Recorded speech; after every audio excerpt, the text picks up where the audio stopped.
Well, since we are here in India, let's talk about your India plans and your joint venture with the Tatas. Well, close to 400 stores in India. What do you see that number being over the next few years? Give me a sense of the kind of expansion we should expect. Well, first of all, I'm really excited by India and what is happening here. You and I just discussed this earlier. I've come to Pune and it looks so different. We see the investments being made in infrastructure. We see the consumer, getting great strength. The country is poised for takeoff.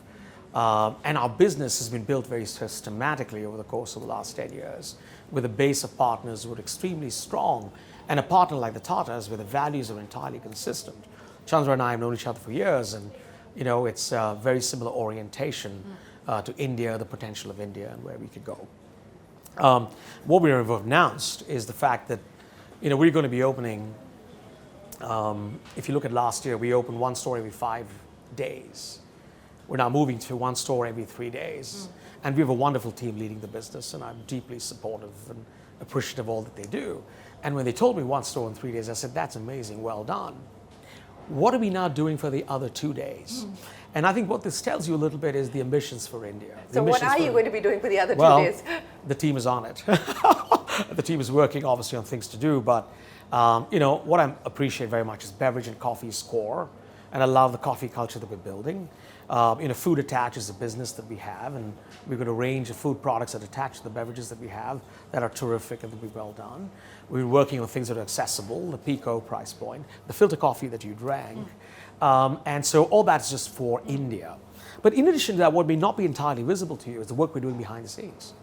In Coorg, the Tatas and us have a joint venture. We work very much on farming and how we improve the quality of the coffee crop. We have a joint venture with Tata Coffee on roasting here in India. It's very important to build the back end and to build the back end really, really well. And my hope and ambition is that we fundamentally scale up even further the coffee we source from India. So if you look at the new launch we're going to have this year, early this year here in India, it's going to be the Starbucks Reserved Monsooned Malabar. That's a tremendous blend. I drank it actually the other day. This is going to be in all US stores in the middle of the year. So we're going to take India, what we make here, what we produce here, and also have it show up around the world. And it's a way of taking India to the world as well. So how much are you sourcing currently from India and how much do you expect that to be over the next 5 years? I think to me what you can expect is that as we continue to work together, Tatas and us, on coffee, the quality of coffee from the farming, we bring in the techniques that we have mastered by working with 500,000 farmers with whom we buy. We provide information to another 1.5 million. There's 2 million farmers of the 20 million worldwide who actually get information practices from us. We're bringing the whole set of practices as well as here, including what we call cafe practices, which ensure the future of coffee for all in the chain. And so we bring that in here. The idea very much is to say, how do you make India even bigger for us? And clearly India is a tea drinking culture too. So there's things we do with tea around the world. So I'm really hopeful that what we can do is fundamentally change the equation about how we take India to the world through Starbucks. So what is that going to mean in terms of incremental investments here in India, whether it is to beef up your store plans or it is to enhance procurement? What is it going to mean in terms of the kind of money that you are going to invest in India over the next few years? We have a very long-term view to investment and returns. And what we know we're doing is we're creating a third leg of the stool in our global markets.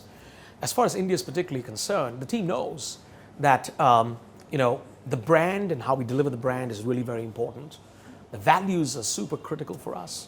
And with that, the team is essentially working on a plan, continuing to build the plan we already have to ensure that we get the kind of returns in the long term that we will get. But with opportunities, we will invest, and you can expect in India that we will invest. So where would you see India in the global pecking order when it comes to revenue contribution to Starbucks? I mean, the lion's share still is the US and China today, but what do you see over the next 5 to 10 years in terms of India's contribution? Well, China's 10 or less than 10% of the overall revenues for us globally. The US is obviously a lion's size of it, but we actually have a lot of other markets. We're in 86 countries. You could recognize the potential and the headroom we have in all of them as we build out this third leg of the stool.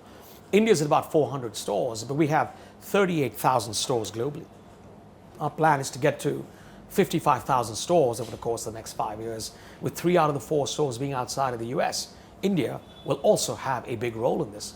I think the thing you have to think about here is, as the coffee culture continues to grow, as the consumer environment here continues to change, and as we continue to do what we do in terms of shaping demand, you can expect us to be a big contributor for growth in time.